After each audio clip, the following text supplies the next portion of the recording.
Very privileged the last year that I've been living in the revolution in Rojava, the women's revolution. That is an incredible experience to have had.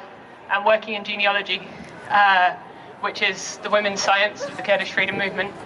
And for all of you who haven't heard of genealogy, I would definitely recommend looking into it and seeing what is being said, what is being thought from the revolution, because it's really like the crux of what the revolution in Rojava is about. But one of the pros of being part of genealogy was also being able to see the amazing work that's going on around the world and the amazing women's-led revolutions that are going on in South America, in the global south especially, but also in the global north, and how revolution and the face of revolution is really starting to change and look towards women as its leaders, and women and queer people and trans people as its leaders. And this is something really special, because we talk about, in Rojava, we talk about women, or the Kurdish freedom movement talks about women as the first colony. So the first colonized people of the world were women. And now we are at this point where we're taking a step to make the liberation of that first colony in order that we can make the liberation of the world and eventually create global revolution. I think the thing I really learned this last year is also to use this word revolution again, and to think of revolution as something that's not a joke. It's not something that we can be oh, in the revolution, ha ha ha, and this is a funny thing that we talk about because we don't believe it will ever happen. And we have to believe it will happen to make it happen. And we can look at Rojava and we can see a working example of a revolution. So we can see it can be achieved. And we can see it can be achieved with women leading this revolution. So theoretically, we can create a revolution all over the world.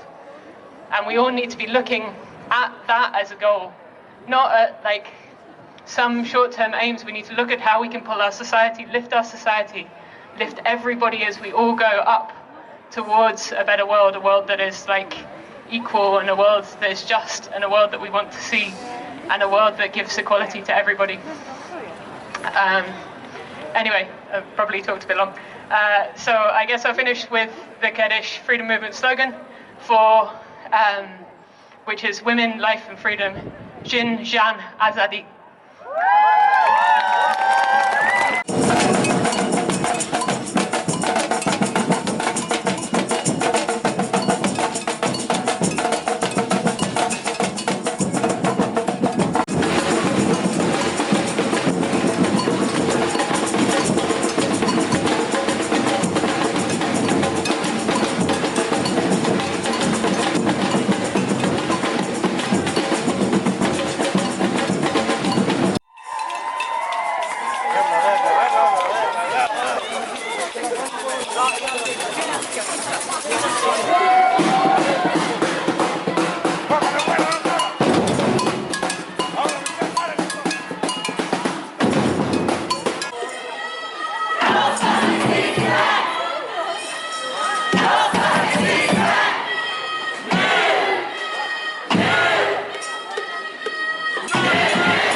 I am humbled to be here in front of you today. It's a responsibility I don't take lightly.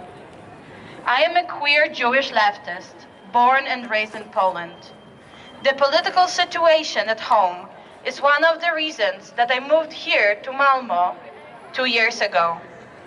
This decision was not easy. There is so much to do in Poland in so many regards. Abortion access, queer liberation, women's rights, human rights, animal rights, environment. The list goes on and on. But here I am in Malmö, where even though some of those issues might seem less pressing, we should never forget that rights once won must always be fiercely protected. Today, on International Women's Day, I would like to talk to you briefly about two things that I mentioned before in the Polish context: abortion access and queer liberation. Poland is in many ways a very traditional country with hegemonic, patriarchal, homophobic, and racist narratives. When discussing reproductive rights, it's a country with the worst contraception access in Europe, virtually no sexual education in public schools, and inhumane abortion laws.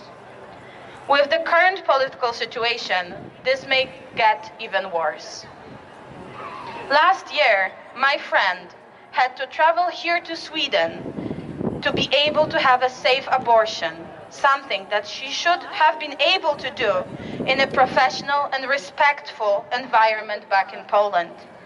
However, she is still among the lucky ones who have resources and possibility to go abroad to have an abortion.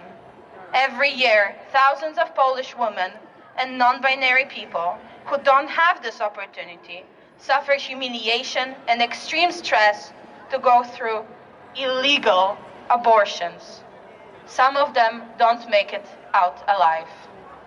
Queer people are stigmatized both socially and politically, which leads to acts of vicious violence, like an attack on Pride March in Białystok last summer by far-right groups. Trans and non-binary people suffer even more in this situation because many queer spaces are not sufficiently inclusive.